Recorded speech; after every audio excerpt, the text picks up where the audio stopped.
নিয়মিত ভূমি উন্নয়ন কর প্রদান করি, নিজের জমি সুরক্ষিত করি। এই স্লোগানকে সামনে নিয়ে নাটোরের নলডাঙ্গায় 3 দিনব্যাপী ভূমি মেলা শুরু হয়েছে। ভূমি মেলায় ভূমি সংক্রান্ত তাৎক্ষণিক সকল সেবাই পাওয়া যাবে। রোববার সকাল 10টার দিকে এই ভূমি মেলার উদ্বোধন করেন উপজেলা নির্বাহী কর্মকর্তা ইয়নো রেদওয়ানুল হালিম। এরপর উপজেলা পরিষদ চত্বরে শোভাযাত্রা ও উপজেলা পরিষদ হল রুমে জনসচেতনতামূলক সভা অনুষ্ঠিত হয়। নলডাঙ্গা উপজেলা সহকারী ভূমি কমিশনার আশিকুর রহমানের সভাপতিত্বে জনসচেতনতামূলক সভায় প্রধান অতিথির বক্তব্য রাখেন উপজেলা নির্বাহী কর্মকর্তা ইউনো রেদওয়ানুল হালিম।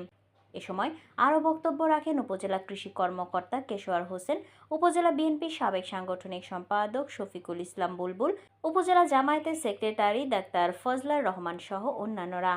জনসচেতনামূলক সভায় নলডাঙ্গা উপজেলা সহকারী ভূমি কমিশনার আশিকুর রহমান বলেন, মেলায় প্রতিদিন সকাল 9টা থেকে বিকেল 5টা পর্যন্ত ভূমি সংক্রান্ত সকল সেবা, তাৎক্ষণিক প্রদান, ভূমি আড্ডা, ভূমি সেবা ব্যবস্থাপনা বিষয়ক অডিও ভিডিও কন্টেন্ট প্রদর্শন, ভূমি সেবা সংক্রান্ত লিফলেট, স্টিকার, বই বিতরণ, মেলায় অংশগ্রহণকারী, পরিদর্শনকারী, পরামর্শ গ্রহণকারীর মতামত গ্রহণ এবং ভূমি সংক্রান্ত গণশুনানি করা হবে।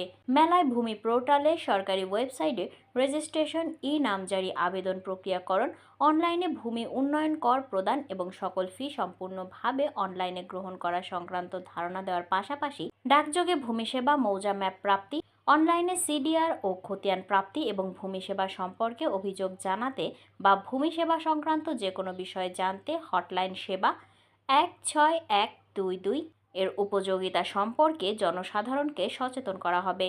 মেলার স্টলে বিভিন্ন উপজেলা ও ইউনিয়ন ভূমি অফিসে স্থাপিত ভূমি সহায়তা কেন্দ্রের মাধ্যমে সাধারণ মানুষের মাঝে ভূমি সেবা পৌঁছানোর বিষয়টি উপস্থাপন করা হবে। আগামী 27শে মে মঙ্গলবার পর্যন্ত ভূমি সংক্রান্ত সেবা তাৎক্ষণিকভাবে এখানে পাওয়া যাবে।